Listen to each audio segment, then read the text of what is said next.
enough for me. I am so sorry about the confusion, everyone. Just goes to show you, hey, listen, we're a small business too, and sometimes mistakes happen. Sorry about that, and I do appreciate you jumping on at this late hour. Ronnie is going to be our producer today so that I can focus on delivering a good presentation to you. And so I want to just want to thank you, first of all, for not only joining a bit late and dealing with the confusion there, but also for coming to learn a little bit about how to make your life easier by getting bookkeeping out of the way. So, you know, one of the funnest topics on earth, obviously, accounting, and this presentation will hopefully help you, not necessarily teach you how to do accounting yourself, or you know, but more to get some things off your plate and open up ideas about how you view your business. You know, so entrepreneurs wear a lot of hats. You know, you're up late checking the bank balances, you're up early planning for tomorrow, and so, you know, after a couple hours of sleep a day for several years trying to get your business going, you know, you're trying to figure out how can we save some time, because time really is the enemy in entrepreneur land. So I want to just give you the standard disclaimer that you know, this presentation is you know, it's not meant to be advice or anything. So if you have some questions specific to your circumstance, you know, feel free to give us a call, and we're happy to dig into it a bit deeper. Also, we're going to show you some software here in this presentation. We do support certain software packages. There's a lot out there, and we'll get into that a bit later. But this isn't, you know, we're in no way affiliated with the folks that we're going to show you today, or the softwares that we're going to show you today. So the spoiler alert here is that this session is not about bookkeeping. It's about increasing the value of your business, the way you look at and measure your business, and it's about transparency, accountability, the future, and freeing up some of your time as an entrepreneur to be able to, you know, spend it on higher value add things, whether that's interacting with your customers or spending more time with your family. There's a lot of things that we take on as entrepreneurs that really eat our time, and it's just like these little micro cuts, and as much of that as we can, you know, leave to technology or leave to a third party to do, that's more time in your day where you can focus on what really matters. So I'm going to tell you a story. We'll meet Shelly here. Shelly leads a successful optometric practice. She bought a small practice from a retiring doctor in an established location, and she decided to do things right from the beginning. Well, almost the beginning. Okay, so she spent a few months with an old school accountant, overwhelming and overworking herself to make sure that her staff were paid on time. Shelly was using the CRA online calculator to figure out the complicated payroll calculations, and she was still getting them wrong. This was taking hours out of her life, which didn't sit well with her young family. So she made a small investment in time and money, systematizing her back-end accounting and payroll, and moving to a patient management and automatic billing system that ensures she gets paid within 24 hours of appointments, you know, a little longer for Alberta healthcare, obviously. So Shelly now estimates that she used to spend 6 hours a week working, 6 to 8 hours a week working on her accounting. She's got that down to 1 now, if that. And fast forward 2 years into this system, Shelly, the business has grown by 34% because she's able to focus on what matters to her rather than on bookkeeping and billing and collections. And by the way, Shelly has had 0 staff turnover in the last 3 years or 2 years. So let's talk about Charles. By the way, these are all real life examples of clients that work in our practice with us. And so meet Charles. Charles worked at a construction firm for years. He was impressed by the owner's ability to keep clients and staff happy. Charles was one of the company's top operators, and in his industry, he was one of the best. When the owner decided to retire, Charles decided it'd be a good idea to buy the business. This was around the time of a severe turn in the Alberta economy. Before long, Charles was tapped, right? Financially, emotionally, he was up late checking the bank balances and up early planning for tomorrow every single day, waiting for that inevitable phone call that would eventually come from the bank regarding his loans and line of credit. So Charles decided to fight. He was not going to flounder.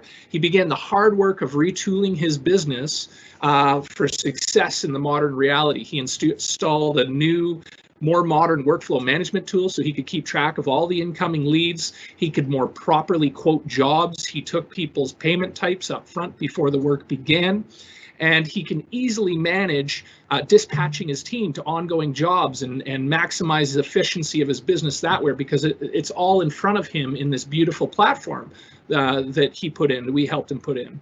So we take care of his bookkeeping, the payroll on the back end. We provide him and his bank with a monthly reporting package to keep everybody happy. And then we go ahead and do a 2-year, 3-year forecast for him so he understands what the future looks like, and we can adjust that as we go. So Charles is now thriving, turning a profit every month and readying himself to refinance his debt on more favorite terms.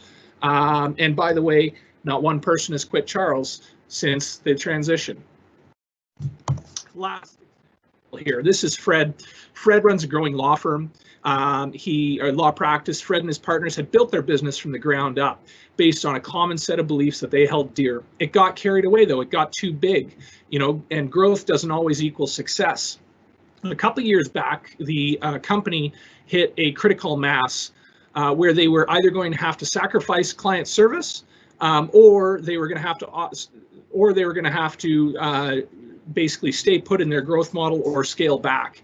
And sacrificing client service is against their core values. So they had to completely design their business from the ground up with technology at its core. Now Fred's firm has a great website.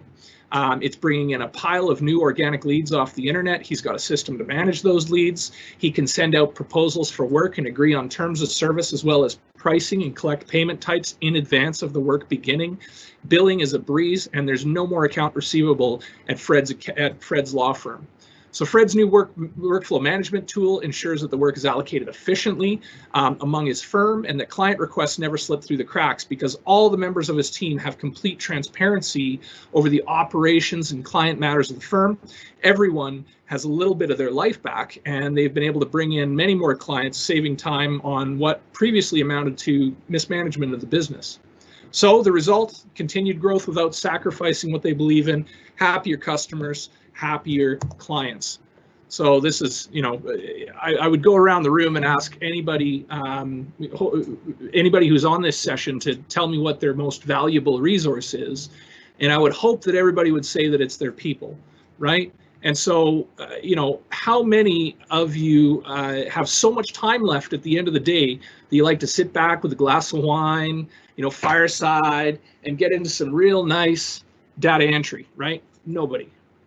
That's not what you want to be doing with your time. And so how many of you dread making time for bookkeeping and accounting, right? So why do we so often deploy our top resource in our company, our people, to doing tedious, repetitive tasks when, frankly, software can do a lot of it for us? So let's talk about characteristics of the old school system. It's manual, it's draining. Just because you got a small business doesn't mean you have a small volume of receipts, right? Revenue producing activities, it gets everyone, it distracts everybody away from their revenue producing activities and value creation.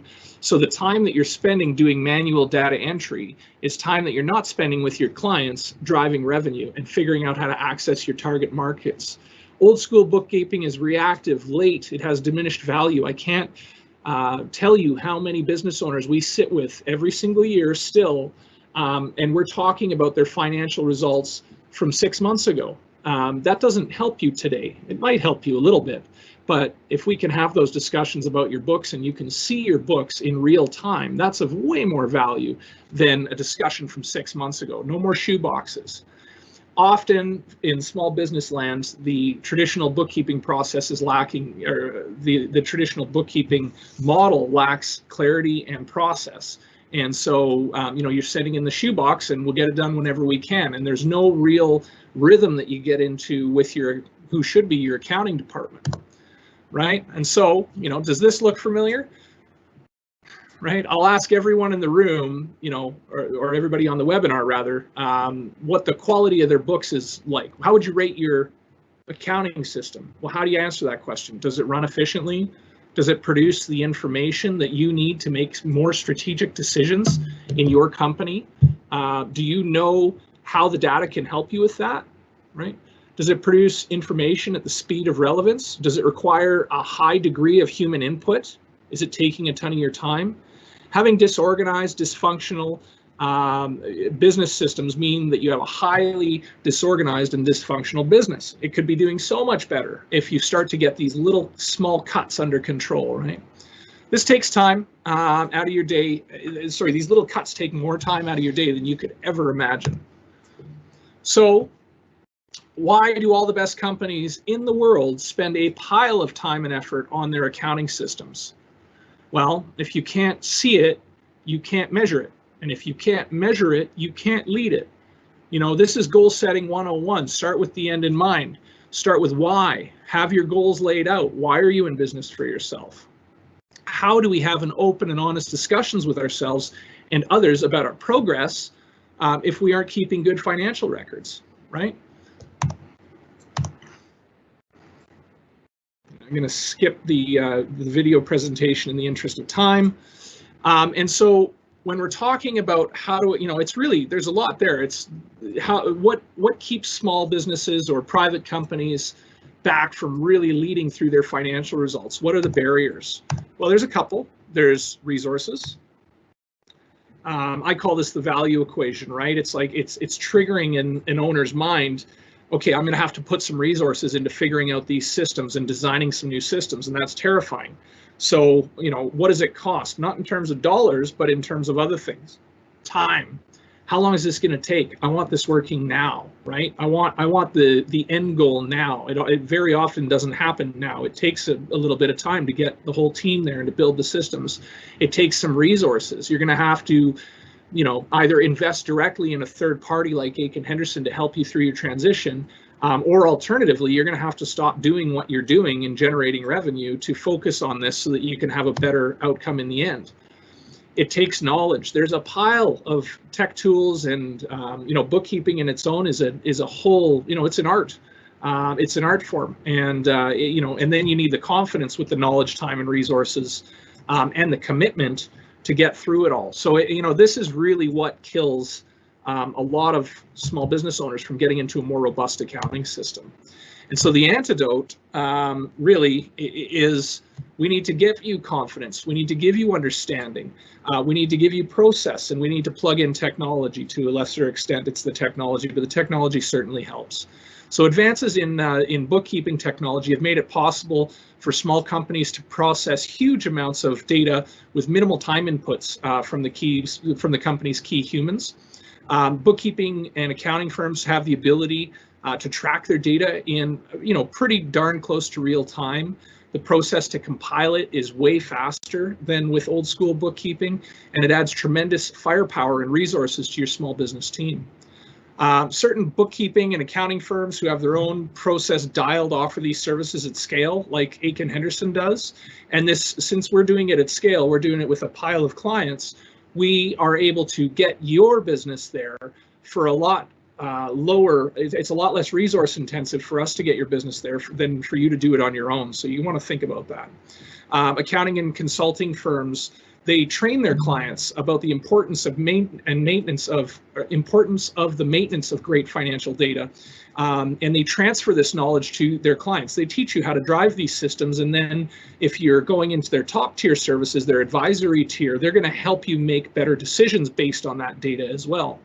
Bookkeeping and accounting firms can now truly help small businesses get in the habit of behaving like bigger companies, you know, and we'll get into that in a second. And so that really, you know, it levels the playing field, and I'm really excited about that. And us at Aiken Henderson, we're really excited about that as well. Okay, so what exactly can we help you with? You know, what are the possibilities, right? If we look at your business cycles, we look at, you know, it all hubs off a couple key pieces of software. You're going to have to choose a bookkeeping hub. We support Xero and QBO. And then you start plugging in your add-ons. Now, the software can't do it all. The software is complicated. They integrate nicely, and they're very nice to use for somebody who knows how to drive them, but every single one of these integrations needs to be managed. We'll get into some very specific cycle-specific integrations in a moment, But if you just look at this, we go, okay, we can have our workflow software. If you're in the construction industry, Buildertrend. If you're in the restaurant industry, Touch Bistro. If you're in the law industry, Clio, Jobber's a construction thing as well. And that plugs in nicely with your bookkeeping software. So now everybody's in sync through an integration, once you're plugged in and know how to work it properly. There's time and payroll. We can track time on our phones. We can install an app on everybody's phone and have them tracking time, and they can even take pictures of the time, and we'll get into that in a minute. And then that integrates directly with the payroll system, which no more CRA online calculator. That integrates directly with accounts payable. It's super easy to pay bills now online at a click of a button, and that talks to your accounting system. Reporting and KPIs, as we mentioned earlier, we can help you understand and dissect and create actionable insights from that data. Year end's a breeze because we already have all the data. And then there's the expenses reporting as well. That's just a couple of cycles. So the future really is, the future in accounting really is all about integration. So when we talk about these accounting hubs that I mentioned a moment ago, Xero and QBO, at last count, they have over 800 integrated app partners in their marketplaces. And that's just the ones that are in their marketplaces. So what that means is if there's a different piece of software out there for example, expenses, that it helps you with recording expenses, and it's not necessarily one of these two pieces of software, it talks really nicely to these two pieces of software to make sure that your books and records are kept up to date. And we'll talk about why that matters in a minute. At last count, here's our current tech stock. We're not afraid of technology. We use a pile of different softwares. And so it really isn't about, it has to be overwhelming and voluminous, but it has to really talk to each other and be functional for your team. But I mean, just to show you, we've got expertise in quite a few different pieces of software that we use internally and that we help our clients use.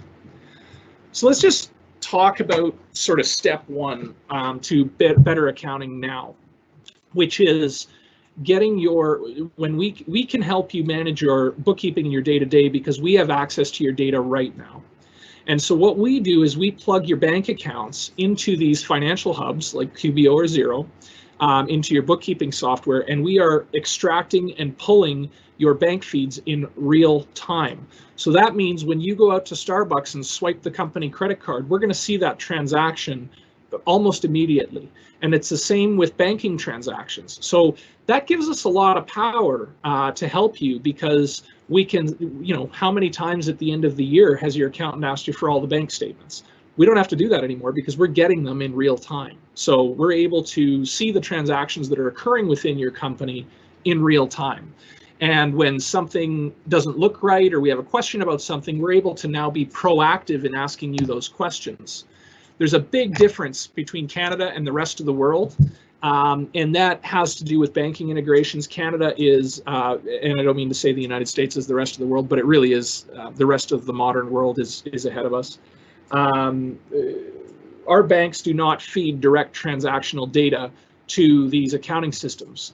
What they do instead is these accounting systems log in, take a screenshot of your bank, and then do it. It's called a bank scrape, and they OCR the data in there, and then they create transactions. And it looks very nice, but it's not perfect. And so what the rest of the world does is the banks say, okay, we're just going to give you the data directly through an API or whatever, through a secure connection. We're going to feed your bookkeeping software the direct data.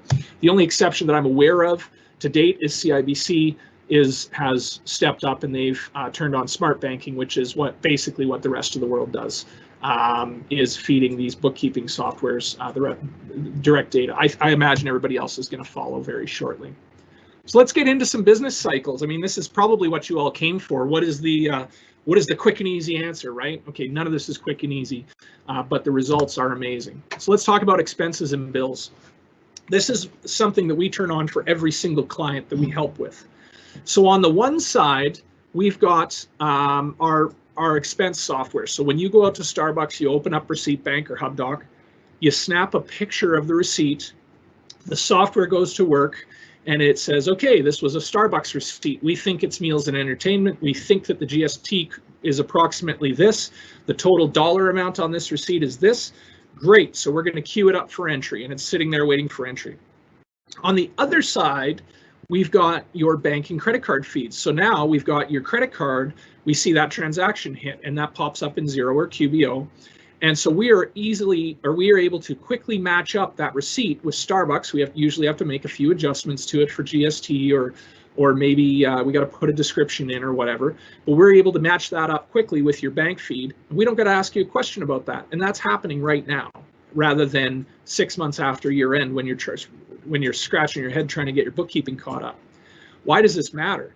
Well, it matters because in 18 months, when I ask you, what is that transaction for, you're not going to remember, right? And what a pain when I've got 30, 40, 140 questions about transactions that occurred during the year when we could just be dealing with these in real time. So this gives us the power to help you in real time.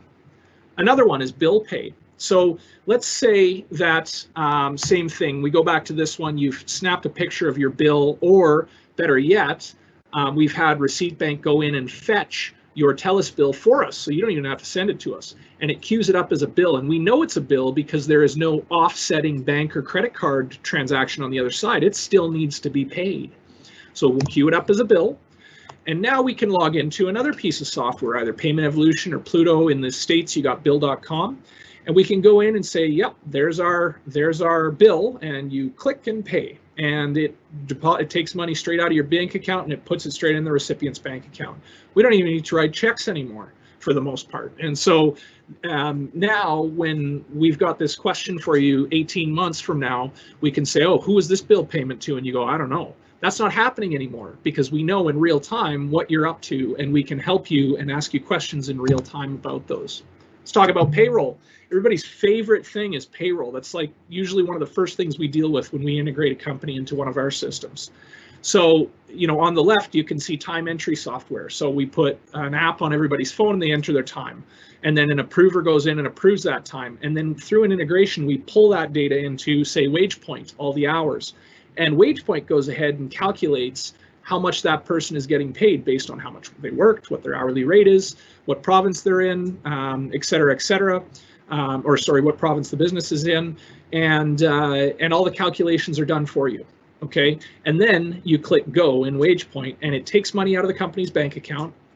It deposits money into the employee's bank account. It sends the employee a pay stub, and it sends money to the CRA on the 15th of the following month if that's your pay cycle payment, right? So it all is handled for you through a couple easy steps rather than the misery that private company owners used to have to go through to get their payroll done. Like, what a hassle, right? So, you know, I come back to this slide and say, what can be done? How can we help you? I think you'd be amazed. That's just an example of a couple cycles. There's a lot of options out there, 800 of these integrations per app store for each of Xero and QBO. The cost of hiring somebody like Aiken Henderson or a firm like Aiken Henderson to help you with this stuff is easily offset by the process and business improvements, the time that you'll save, and the actionable insights that you'll gain about your business, not to mention the opportunity cost that you would have to spend going and figuring this stuff out for yourself. I mean, go ahead, but you should be selling things instead of trying to figure this stuff out for yourself when you've got a good guide to guide you through this. Okay, so let's just keep moving here. So the automated accounting myth, if you go through, I'm going to fall on the sword on this one. For a long time, I believed that a lot of accounting could be automated. Okay, and you may even go through some of my old social feeds and see the word automation. And I am so sorry for using that word. It's a myth. It doesn't exist. Accounting cannot be automated. Certain functions within bookkeeping can be automated, and we'd love to help you with that.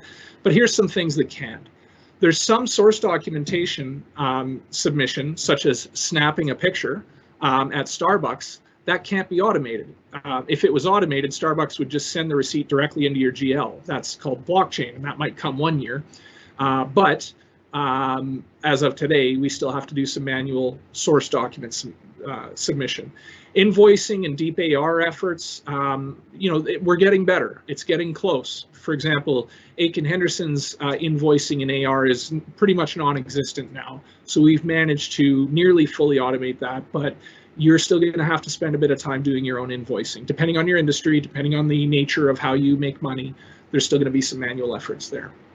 You cannot automate meaningful interactions with your clients. We can automate everything else so that you can have more meaningful interactions with your clients, but you're never going to be able to automate that.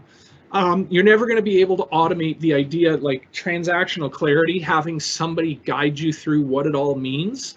I have yet to find a tool that can handle teaching you about your books to the degree that a good accountant can. So I don't think that that's available.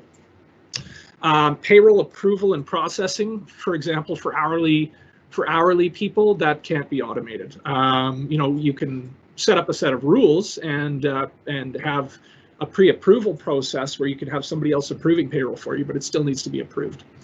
The only thing in payroll that can be automated is a salary payment. We can pretty much go full autopilot on those.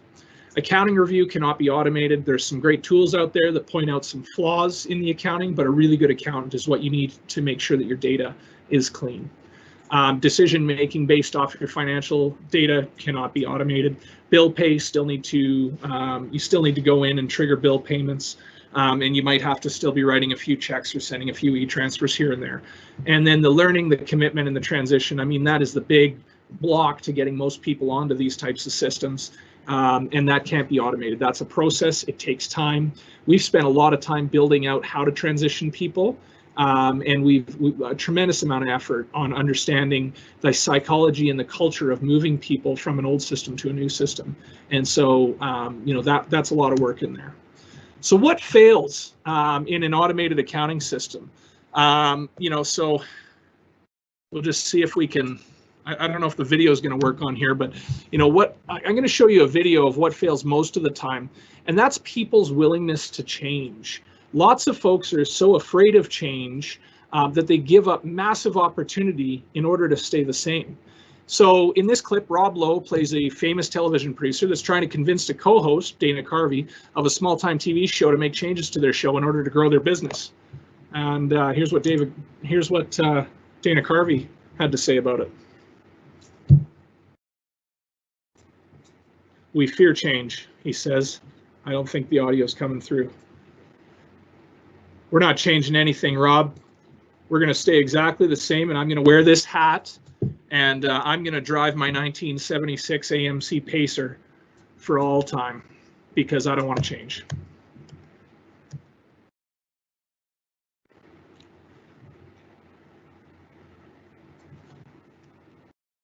Oops.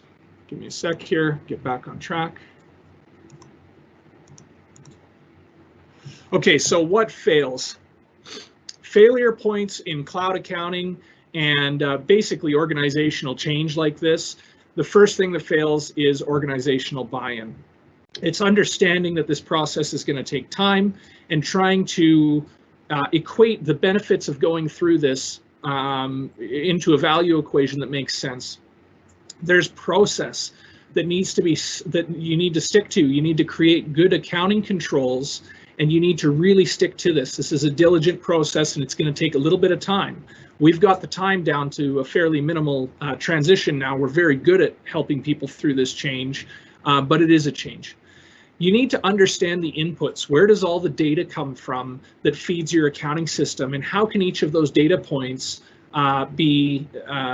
how can we use technology to ease the transition of those data points into your accounting system? Then there's understanding of how the system works, which is, I mean, depending on your system, can be a massive undertaking. That's why we've spent so much time understanding these systems. And then there's training of your team, how to use it. There's a cultural piece as well to saying, no, this is how things work now. We can't go back to doing things the old way. There's regular review and feedback. You need to look at this system, analyze the system, make sure it's working. If something's coded to the wrong place, you make an adjustment. We need to have that feedback loop going and active, or else 6 months down the road, you know, whoever's using this data is just going to look at the books and go, man, this is terrible. Why did we ever do this? Well, it's because you haven't been talking about it along the way, and you've been expecting it to just be perfect without having to put in any effort to make it so. And so, you know, regular review and feedback is a huge failure point. Missing that is a huge failure point in cloud accounting. You need to plan the transition, understand where you are, where your inputs are, where your company is at culturally, and map out that transition and have milestones for the transition. And this is all part of the things that we help with. And then straight up incompetence is often a failure point where somebody just, will not come along, or they cannot get it. They just don't get it. And so then that falls back into the feedback loop. And so this, I don't know if anybody's read this book. It's called The E-Myth. It's a great book. And Michael Gerber does a great job of describing there's a big difference between business leaders and technicians. And a lot of technicians go into business for themselves. I'm good at making pies, therefore I should be in the pie business. So why did you get into business for yourself? What motivates you every single day to go to work? What is that motivates you? Are you getting what you wanted from the experience? Are you able to sell your business one day for what it's worth? Or is it set up? Think about that right now. Is your business poised for sale? And if not, you got some work to do, and we got some work to do. You can give us a call and we can help you with that. So successful business owners focus on a few things that we've found through our practice. They want to have awesome products with well-defined target markets. They want to build company cultures and surround themselves with the people who can do the work better than they can. They understand and lead through their businesses' financial data and make really good decisions. And they reach their target market in the most effective manner possible. So you look at these things and you go, yeah, obviously. The trouble is that entrepreneurs wear way too many hats. We have to do it all on our own. It's the same reason that this webinar, we were short-staffed, and so I put together this webinar, and that's why the instructions at the beginning of it were such a flop. So sorry about that, but this is me doing things I shouldn't be doing because we were down somebody. So.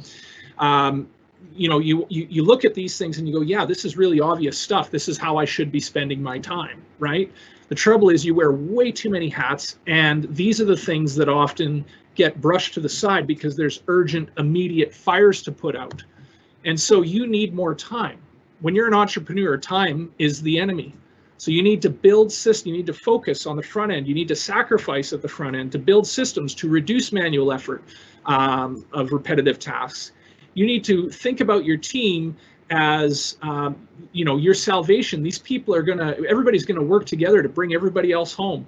And so we need to remove obstacles and get repetitive, degrading tasks out of their hair, right? So it's automation, process, repeat, right?